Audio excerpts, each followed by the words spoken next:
Good morning students. बेटा, आज मैं आप लोगों को हिंदी व्याकरण में मौखिक अभिव्यक्ति ये आपको समझाने जा रही हूँ। मौखिक माने आपको पता ही है सबको, यानी मौखिक रूप में मुंह से कही गई बातें, और अभिव्यक्ति माने व्यक्त करना, यानी अपने आप को मौखिक रूप में अभिव्यक्त करना या अपने विचारों को दूसरों तक पहुंचाना, उनको समझाना, अपने विचार प्रकट करना। किस तरह से आप किसी के सामने अपने विचार व्यक्त करते हैं, वो व्यक्ति भाषा के मौखिक रूप का सबसे अधिक प्रयोग करता है। यानी कि हम सभी जानते हैं आज कि हम ज़्यादा से ज़्यादा क्या करते हैं, हम सबसे ज़्यादा बोलकर अपनी जो भी मन के विचार हैं वो दूसरों तक पहुंचाते हैं। हर बात को हम लिख लिख कर तो नहीं बताते हैं सबको, है ना। इस संसार में प्रत्येक व्यक्ति का दायरा इतना बढ़ गया है कि उसे अपने मित्रों, सगे संबंधियों, सामाजिक कार्यक्रमों तथा अनेक अवसरों पर भिन्न भिन्न तरह की बातचीत करनी पड़ती है।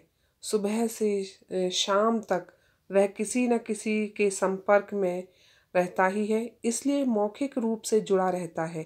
यानी कि हम सभी जानते हैं कि सुबह से लेकर शाम तक जो भी काम करते हैं, चाहे वो घर में हो, चाहे वो बाहर हो, ऑफिस में हो, है ना, समाज में किसी के साथ हम मिलें जुलें या अपने मित्रों के साथ, सगे संबंधियों के साथ, हमेशा ही हमें ज़्यादा क्या करना होता है, अपने जो भी अपनी बात बतानी है वो मौखिक रूप में बताते हैं तो हम एक दूसरे से जुड़े रहते हैं। आजकल वही व्यक्ति सफल है जो संवाद और बोलचाल मीन्स बोलचाल की भाषा में निपुण है, क्योंकि भिन्न भिन्न अवसरों पर प्रयोग की गई भाषा का रूप अलग अलग तरह का होता है। यानी कि आज सबसे अच्छा उसे ही माना जाता है वो वाक्पटुता में, यानी कि बोलने में सबसे ज़्यादा निपुण हो, जो अपने विचार कम शब्दों में बहुत अच्छी तरह से प्रकट कर दे, सामने वाले पर अपना प्रभाव छोड़ दे। तो इसीलिए आपके बुक में भी ये चैप्टर रखा गया है कि आप भी किस तरह से बात करें, क्या करें और क्या ना करें, वो सब सिखाने के लिए ही आपको ये बताया गया है। ये चैप्टर आपके सिलेबस में रखा गया है। मौखिक अभिव्यक्ति के मूलतः दो रूप होते हैं। मूलतः माने मुख्य रूप से अनौपचारिक और औपचारिक। यानी कि एक तो अनौपचारिक जो कि हम अपने सगे संबंधियों के साथ में, है ना, निकट माने हमारे पास के जो लोग रहते हैं उनके साथ बातचीत करते हैं, अपने परिचित व्यक्तियों के साथ में, अपने घर के लोगों के साथ, दोस्तों के साथ या पड़ोसियों के साथ जो भी हम बातचीत करते हैं, व्यवहार करते हैं, वो तो अनौपचारिक है ना, क्योंकि उसमें हमें कोई भी रूल रेगुलेशन फॉलो करने की ज़रूरत नहीं रहती है। लेकिन दूसरी होती है औपचारिक। वो औपचारिक नाम से ही पता चल रहा है, यानी जिसमें औपचारिकताएं होती हैं। हमें ध्यान रखना होता है कि किससे किस तरह हमें बात करनी है, क्या कहना है और क्या नहीं कहना है, वो हो जाता है औपचारिक। तो औपचारिक मौखिक अभिव्यक्ति के अनेक रूप होते हैं, जैसे भाषण देना, है ना, वाद विवाद कोई प्रतियोगिता है, कविता पाठ है, समाचार वाचन है, कहानी सुनना, संवाद आदि, यानी बहुत सारे रूप हैं। आप लोगों के भी आप देखते हैं जब आपके स्कूल चल रहे होते हैं, असेंबली होती है, प्रार्थना सभा होती है, तो वहाँ पर क्या होता है, भाषण भी दिया जाता है ना। वाद विवाद प्रतियोगिताएं होती हैं, कोई कविता पाठ करता है, कोई कविता वाचन करता है ना। समाचार भी सुनाते हैं, न्यूज़ होती है कि नहीं मॉर्निंग में, है ना। कोई बच्चे कहानी सुनाते हैं, कोई गीत सुनाता है, कोई अपनी कविता जो है लर्न करके आता है, या कोई नाटक है तो वो नाटक को प्रस्तुत करता है। यानी कि जो औपचारिकताएं हैं वो कहाँ होती हैं, ज़्यादातर हम जब किसी के साथ में औपचारिक रूप से मिल रहे हों, स्कूल में, ऑफिस में, बाहर समाज के लोगों से, दूसरे व्यक्तियों से, हैं जिनसे हमारी ज़्यादा जान पहचान नहीं है, वहाँ हमें औपचारिकताएं निभानी होती हैं। तो वहाँ हमें कुछ चीज़ों का ध्यान भी रखना होता है। क्या क्या, जैसे संवाद की भाषा सरल व स्पष्ट हो तथा शिष्टाचार पूर्ण हो। यानी जब भी हम किसी, संवाद मीन्स बातचीत करना, जब भी हम बात करें किसी से, कुछ भी कहें, तो वो एक तो उसकी भाषा जो है बोलचाल की, वो एकदम सरल होनी चाहिए, है ना, स्पष्ट होनी चाहिए, साफ सुथरी होनी चाहिए, और शिष्टाचार से भरी हुई होनी चाहिए, यानी कि उसमें शिष्टता होनी चाहिए। फिर आत्म प्रशंसा न करें, यानी कि जब हम किसी के साथ बातचीत कर रहे हों तो उसमें हमें आत्म माने अपनी प्रशंसा ज़्यादा नहीं करनी चाहिए, अपने मुंह से अपनी ही बड़ाई नहीं करनी चाहिए। दूसरे व्यक्ति के स्तर व प्रवृत्ति के अनुसार बातचीत करें, यानी स्तर व प्रवृत्ति, प्रवृत्ति माने उसके स्वभाव के अनुसार और स्तर माने उसको देख करके। अगर कोई कम पढ़ा लिखा है और आप उसके सामने बहुत ज़्यादा अंग्रेज़ी भाषा में या हिंदी में ही लेकिन बहुत ही कठिन शब्दों को इस्तेमाल करेंगे तो वो बेचारा समझ नहीं पाएगा, है ना, सामने वाला जो कोई भी है। लेकिन अगर कोई बहुत पढ़ा लिखा है और आप उसके सामने बहुत ही सीधे सादी भाषा में बोलेंगे तो वो भी आपके लिए गलत होगा। जैसे ऑफिस वगैरह में आप जाते हैं तो आपको औपचारिक वाले अभिव्यक्ति में क्या होता है, समय का और स्थान का बहुत ही ध्यान रखना होता है। किस समय किससे किस प्रकार बात करनी है वो चीज़ बहुत ही महत्व रखती है बात करते हुए।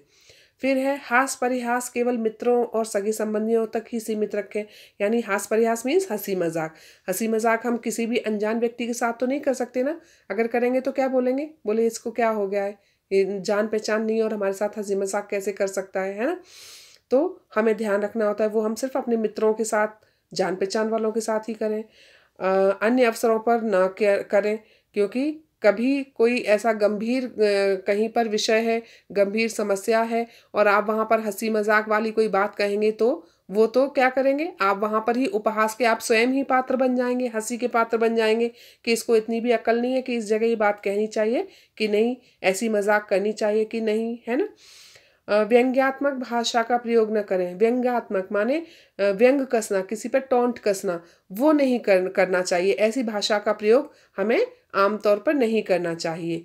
वार्तालाप में समय सीमा का ध्यान रखें, यानी बातचीत करते हुए इतनी बात न करते जाएं कि सामने वाला बोर हो जाए और आपकी बातों पे ध्यान देना ही छोड़ दे। आपको नपे तुले शब्दों में अपनी बात ज़्यादा से ज़्यादा उस तक कह देनी है, कम शब्दों में लेकिन, है ना। फिर आगंतुक का स्वागत। अब इसमें आपको कुछ बताया भी गया है कि कैसे कैसे आपको दूसरों के साथ व्यवहार करना है। आगंतुक मीन्स आने वाला। अगर आपके घर कोई आया है तो औपचारिक व्यवहार आपको उसके साथ किस तरह से करना, अपनी अभिव्यक्ति कैसे दिखानी है। जिस व्यक्ति का आप स्वागत कर रहे हैं उसका पूरा ब्यौरा आपके पास होना चाहिए तथा उसका स्वागत मुस्कुराहट के साथ विनम्रता से करें। ये तो हम सभी जानते हैं ना, हमारे घर जब भी कोई आए, चाहे अनजान हो चाहे जान पहचान वाले के साथ तो हम अच्छे से बात करते ही हैं, लेकिन अगर कोई अनजान भी आता है तो हमें क्या करना चाहिए, बड़े ही मुस्कुराहट के साथ विनम्रता से उससे बात करनी चाहिए। जिसका आप स्वागत कर रहे हैं उसके स्तर के अनुसार करें, जैसे किसी से हाथ मिलाना, गले लगना, चरण स्पर्श करना, नमस्ते इत्यादि। यानी अगर वो बड़े हैं तो क्या करना है, चरण स्पर्श, पैर छूने हैं या तो नमस्ते करना है ना। और अगर कोई छोटा है तो उसे गले लगाना है और बराबर का हाथ मिलाना है उसके साथ में। फिर धन्यवाद देना। अगर हम कभी किसी से धन्यवाद, कोई हमारे लिए कुछ काम करता है तो वो कब, कैसे और कहाँ देना है उस चीज़ का भी हमें ध्यान रखना है। यदि कोई व्यक्ति कष्ट उठाकर आपका काम करता है तो आप उस उचित सम्मान, अगर उसे उचित सम्मान नहीं देते हैं तो वह अशिष्टता या असभ्य कहलाता है। यानी वो अच्छा, अशिष्टता माने शिष्ट व्यवहार न कहलाना, अच्छा व्यवहार न कहलाना, असभ्य कहलाया जाता है कि हमने तो इसके लिए इतनी इसकी हेल्प की और इसने देखो एक धन्यवाद तक नहीं कहा, थैंक्स भी नहीं बोला। अतः उचित अवसर पर धन्यवाद करना हमारा माननीय कर्तव्य है। यानी कि हमारा ये कर्तव्य ही बन जाता है कि कोई भी हमारे लिए कुछ भी अगर जरा सी भी हेल्प करता है, थोड़ी सी भी मदद करता है तो हमें उसे धन्यवाद अवश्य ही कहना चाहिए। जैसे बहुत बहुत शुक्रिया, बहुत बहुत धन्यवाद, आपका धन्यवाद किस मुंह से करूं, आपने सचमुच मेरी बहुत मदद की। यानी जिस तरह से भी उन्होंने आपके लिए काम किया है उसी हिसाब से उनको धन्यवाद ज़रूर देना चाहिए। क्यों, इससे उनको भी बहुत खुशी मिलती है, सामने वाले को बहुत अच्छा लगता है कि मैंने तो थोड़ा सा ही इसकी मदद की लेकिन देखो इसने कम से कम मेरा धन्यवाद किया, मेरा एहसान मान रहा है, तो उसे भी अच्छा लगता है। फिर उदाहरण भी दे दिया है, जैसे आपके लिए कोई तोहफा लेकर आया है तो उसे धन्यवाद ज़रूर देना चाहिए, उसको भी खुशी होती है, देखो हमने इसके लिए तोहफा लाया, इसने हमें धन्यवाद किया, है ना। और कोई चीज़ जैसे नीचे गिर गई है और आपका साथी, आपका फ्रेंड उसे उठाकर देता है तो उसे ज़रूर थैंक्स कहना चाहिए, शुक्रिया कहना चाहिए। और इसी तरह से बहुत सारी मतलब कोई भी कुछ भी करे तो हमें उसके लिए धन्यवाद ज़रूर देना चाहिए। फिर है बधाई देना। बधाई देना मीन्स मनुष्य एक सामाजिक प्राणी है, समाज में रहते हुए उसे दुख सुख का शामिल दुख और सुख में शामिल होना पड़ता है। यानी कि हम कभी किसी को दुख पड़ता है तब उसके दुख बांटने जाते हैं, कभी खुशियां होती हैं सुख में भी शामिल होते हैं, है ना। लेकिन इस भाग दौड़ की ज़िंदगी में वह चाहकर भी समय नहीं निकाल पाता, लेकिन कुछ अवसर ऐसे हैं जहां उसे उपस्थित होना ही पड़ता है। बधाई है ही नहीं अपितु यानी कि बधाई देना मीन्स किसी के घर में कोई भी अच्छा कार्य हुआ है, कुछ हो रहा है, शादी है, जन्मदिन है, तो हम उन्हें क्या करते हैं, विश करते हैं ना। बर्थडे है, कुछ भी है तो हम उन्हें विश करते हैं, तो वो हो गया बधाई देना। अब इसमें क्या है कि हमें अपने हाव भाव से को प्रकट करना चाहिए, यानी कि हमें बताना चाहिए, खुशी दिखनी चाहिए हमारे चेहरे पर। ऐसा नहीं कि खुशी ही ना हो, सिर्फ शब्दों से ही हम बोल दें बहुत बहुत बधाई आपको, इस तरह से नहीं होना चाहिए। यानी हमारे चेहरे पर वो खुशी भी नज़र आनी चाहिए जिसके घर हम खुशी के लिए बधाई देने गए हैं। यानी अगर कोई जा रहा है जैसे कहीं, तो आपकी यात्रा मंगलमय हो, ये भी एक बधाई हो गई।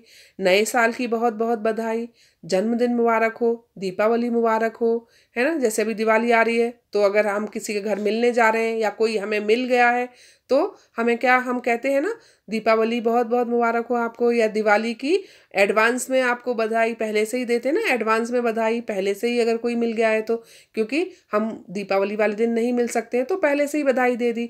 तो किसी भी त्योहार पर, अच्छे मौके पर अगर कोई भी है तो हमें उसे बधाई ज़रूर देनी चाहिए।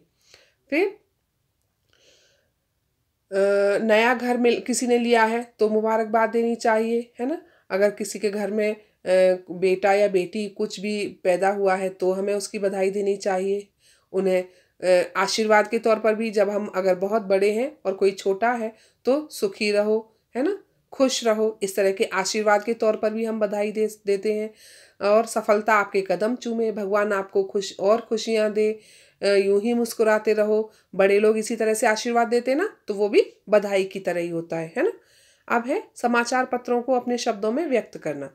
यानी किस तरह से आप समाचार पत्रों को अपने शब्दों में व्यक्त करेंगे, मीन्स बताएंगे। आप दूरदर्शन पर समाचार नित्य प्रतिदिन देखते और सुनते ही होंगे। समाचार सुनाना भी आपने अपने आप में एक कला है, यानी किसी और को समाचार बताना भी एक सच में कला है। ऐसे ही तो हम किसी को कुछ भी नहीं कह सकते। जब आप समाचार सुनते हैं तब यह ध्यान रखें कि उसमें हर प्रकार के समाचार शामिल हों। यानी यहाँ सुनाने से मतलब है, जब भी किसी को समाचार सुना रहे हैं तो उसमें हर एक न्यूज़ शामिल होना चाहिए। जैसे विदेशों के, देश के, नगर के, खेत के, है ना, राजनीति से संबंधित, फिल्मी नगरी से, शिक्षा के से संबंधित, मौसम का, कृषि का, व्यापार का, हर एक माने समाचार उसमें होना चाहिए। समाचार को दो प्रमुख भागों में विभाजित किया जाता है, मुख्य समाचार और विस्तृत। यानी मुख्य मेन बता दिए ताकि किसी का समय भी नष्ट ना हो और उसको सारे समाचार भी पता चल जाएं। इसीलिए कहा गया ना कि समाचार सुनाना भी एक कला है।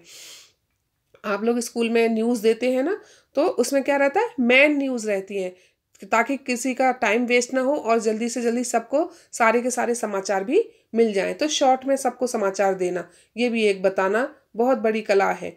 कविता का पाठ सुनाना, यानी कविता वाचन जो है वो, कविता सुनाने से पहले उसे आप अच्छी तरह से समझ लें, खुद ही याद कर लें, ताकि वहाँ जाकर भूल ना जाएं, है ना, स्टेज पर जाएं और भूलें ना। जिस शब्द में कठिनाई आती हो उसे बार बार याद करें, उसका उच्चारण शुद्ध होना चाहिए। अगर आपका कोई भी उच्चारण शुद्ध नहीं होगा तो क्या होगा, कोई आपका सुनेगा नहीं, ध्यान नहीं देगा, बोलेंगे अरे इसने तो खुद भी ठीक से नहीं याद की तो हमें क्या सुनाने आ गया या आ गई सुनाने के लिए कविता। कविता पाठ ऊंची आवाज में करें। ध्यान रहे कि आप चिल्लाकर कविता पाठ न करें।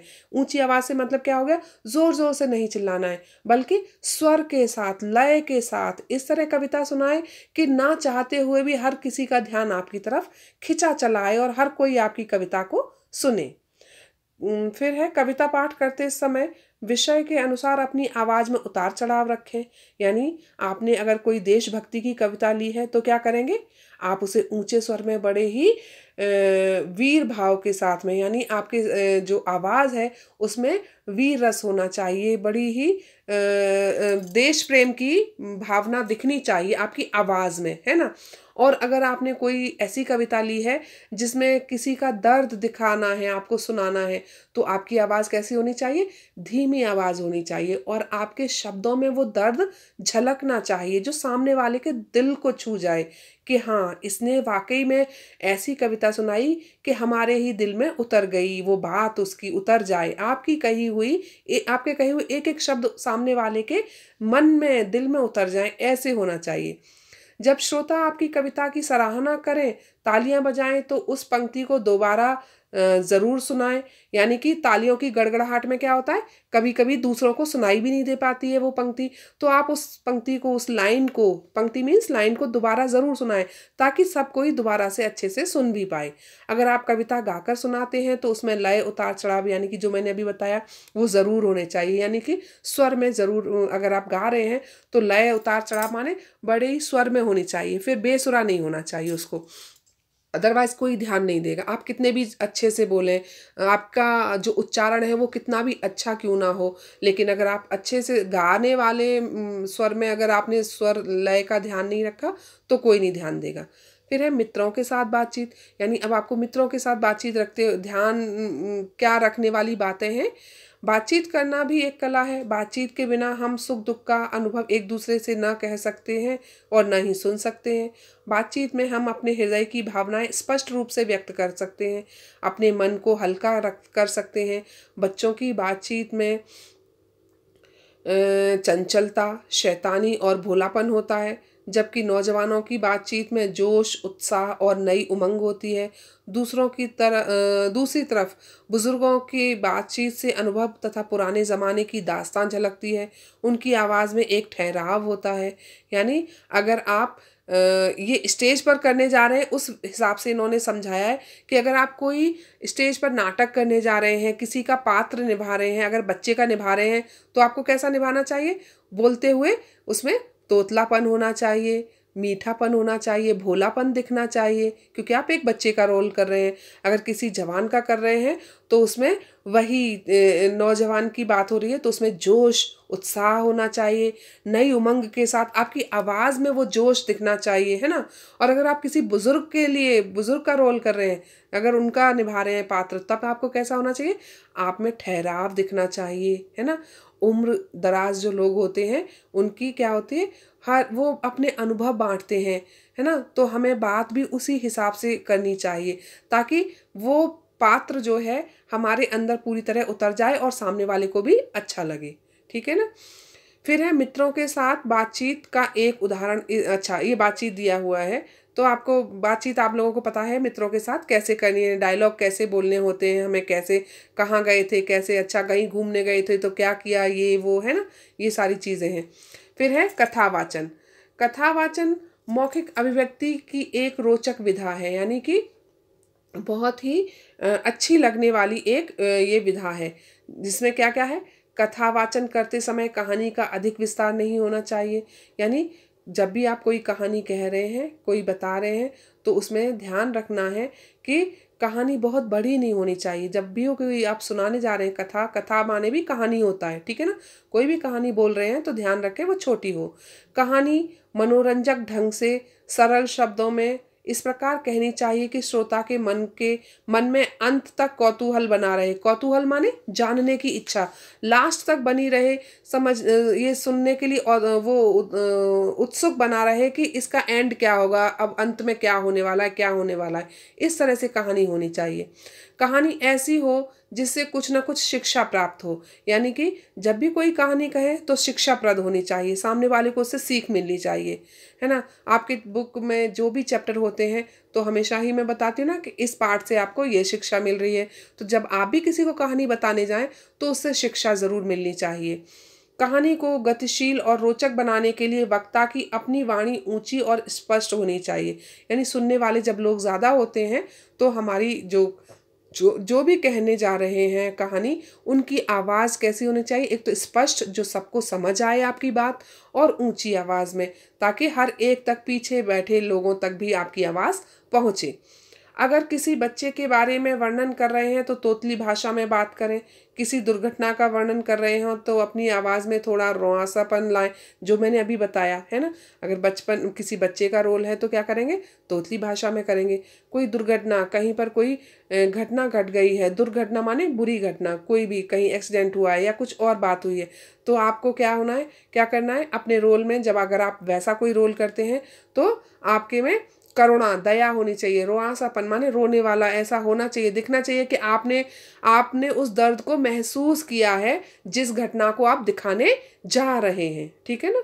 और यदि देशभक्ति की बातें बता रहे हैं तो जोशीली आवाज़ में बोलें, यानी कि जोश होना चाहिए, क्योंकि जब हमारे देश की कोई बात होती है, देशभक्ति की बात होती है, तो हमारे अंदर जोश खुद ब खुद पैदा हो जाता है, तो वो जोश हमारी आवाज़ में भी दिखना चाहिए।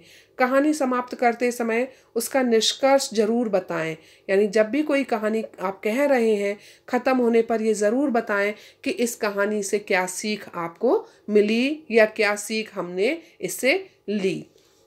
यानी जब भी हम अपनी मौखिक अभिव्यक्ति की बात करते हैं तो इससे हमें हमेशा यही हमारी कुशलता हमें दिखानी चाहिए, सामने वाले को दिखनी चाहिए हमारी कुशलता, किस तरह हम अपने विचारों को व्यक्त कर रहे हैं, किस तरह प्रकट कर रहे हैं, सामने वाले पर उसकी छाप छूटनी चाहिए। आप उतना ही नपा तुला बोलें, सामने वाले को कम शब्दों में आपकी हर एक बात अच्छी तरह से, स्पष्ट रूप से, सरल शब्दों में समझ भी आ जाए और उससे शिक्षा भी मिले। आई होप आपको अब ये समझ आ गया होगा।